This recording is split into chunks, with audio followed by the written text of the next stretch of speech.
안녕하십니까. 오늘은 코로나19의 재확산 움직임과 거기에 따른 전국의 동향을 알아보겠습니다. 문재인 대통령은 24일 코로나19의 전국적 재확산 상황과 관련해서 지금 단계에서 막아내지 못한다면 사회적 거리두기 3단계로 격상될 수밖에 없다. 3단계 격상은 일상이 정지되고 일자리가 무너지며 막대한 경제 타격과 의료 체계까지 무너질 수 있다고 말했습니다. 문 대통령은 이와 같은 상황에서 악의적이고 조직적인 방역 방해와 가짜뉴스 유포는 공동체를 해치는 반사회적 범죄다. 어떤 종교적 자유, 집회의 자유, 표현의 자유도 국민들에게 엄청난 피해를 입히면서까지 주장할 수는 없다. 정부는 국민 안전과 공공의 안녕을 지키기 위한 수단으로서 공권력의 엄정함을 분명하게 세우겠다고 강조했습니다. 전주, 부산, 울산, 광주, 청주 등 일부 지역에서는 목사 등 인솔자들에게 관련자 명단을 제출하라고 요구하고 강제 수사에 나서기도 했습니다. 전세버스는 의무적으로 탑승객 명단을 작성하라는 행정명령을 받은 곳도 있습니다. 청주시는 24일부터 전세버스 회사 51곳에 대해 버스 1207대의 탑승객 명단 작성을 의무화하라는 행정명령을 내렸습니다. 이 명령을 어긴다면 300만 원 이하의 벌금이 부과되고 확진자가 발생하면 검사비와 치료비 등 모든 비용에 대해 구상권이 청구된다고 밝혔습니다.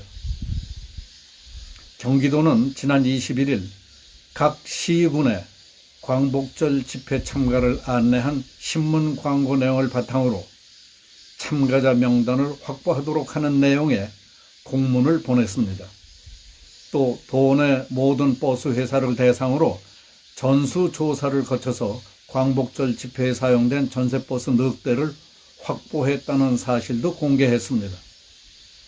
몇몇 유튜브 채널에서는 보건소에서 코로나19 양성 판정을 받고 병원에서 재검사를 했더니 음성이 나왔다며 당국이 확진자를 인위적으로 만들어내고 있다는 취지의 주장을 하기도 했습니다.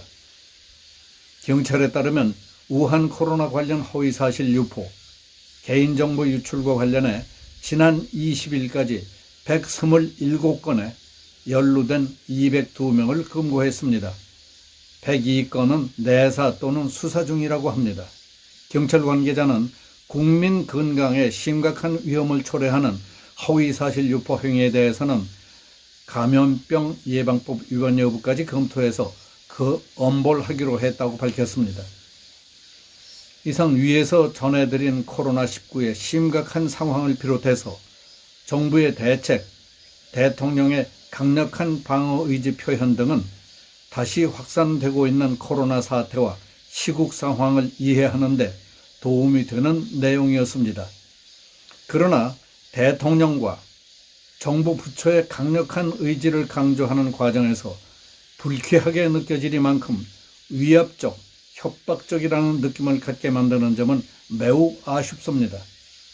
악의적이고 조직적인 방역 방해다. 가짜뉴스 유포는 공동체를 해치는 반사회적 범죄다. 필요한 경우에는 체포하거나 구속영장을 청구하겠다.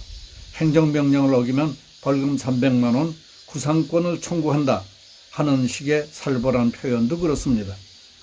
설명이 부족하거나 한쪽으로 기울어진 듯한 입장에서 강압적으로 밀어붙이는 인상을 주는 것도 별로 좋지 않습니다. 단순한 확진자 숫자만 밝힐 것이 아니라고 주장하는 사람들이 많습니다. 일일 검사자의 몇 퍼센트인 몇 명이 확진자라는 비율까지 공개해야 정확하고 객관적인 추이를 알 수 있다는 얘기들입니다. 가령 8월 15일 전까지는 하루 평균 8,000명 정도를 검사했을 때 그 0.9% 정도인 70여 명 정도가 확진 판단을 받았다. 그런데 8월 22일에는 그때보다 3배인 2만 4천 명 정도를 검사했는데 210여 명이 확진자로 밝혀졌다. 그 다음 어느 날은 그 4배인 3만 2천여 명을 검사했더니 290여 명이 확진자였다. 역시 비율로는 0.9% 정도로 확진자 비율로 볼 때 염려할 정도는 아니다 하는 시기여야 통계 처리와 정부에 대한 신뢰가 쌓인다고 보는 것입니다. 또 하나 중요한 것은 전광훈의 광화문 집회가 코로나19 2차 확산의 주 원인이었다면 움직일 수 없는 객관적 자료를 제시해야 한다는 이용식 박사의 주장이 설득력이 있습니다. 건국대학교 의과대학 이용식 박사는 8월 15일 집회에 참가했던 민노총 사람들과 동대문 프라자에 참석했던 사람들 등으로 광화문 집회와의 대조군을 만들어 2,000명이든 3,000명씩 똑같은 숫자를 검사해보고 확진자 숫자를 대조해보는 방법을 동원해서 숫자로 비교하는 것만이 객관적이고 과학적이라고 주장했습니다. 그런데 지금은 대조군도 없을 뿐만 아니라 비율은 노출 안 되고 늘어난 확진자 숫자만 가지고 정부가 몰아가는 인상을 지울 수 없습니다. 정부가 확산 방지를 위한 예비적 조치에 최선을 다하는 것은 당연한 일입니다.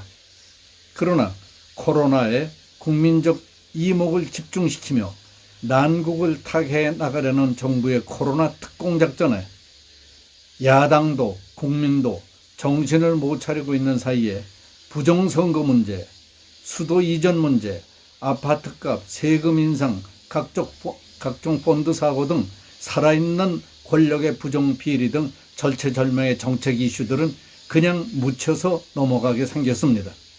한심하고 답답한 것은 집권 여당이 만들고 국민들이 저항해 만들어진 주요 이슈의 고삐를 잡고 핸들링을 해야 할 통합당은 여당의 술수에 놀아나서 한쪽에서는 오히려 추임새나 넣고 있으니 이게 무슨 꼴입니까?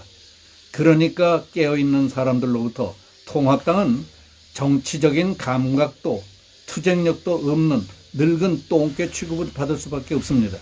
한마디로 정부 여당은 코로나 특공작전으로 난국을 돌파했고 통합당은 애국 세력이 만들어준 기회마저 놓쳤다고 봅니다. 여기서 마치겠습니다. 감사합니다.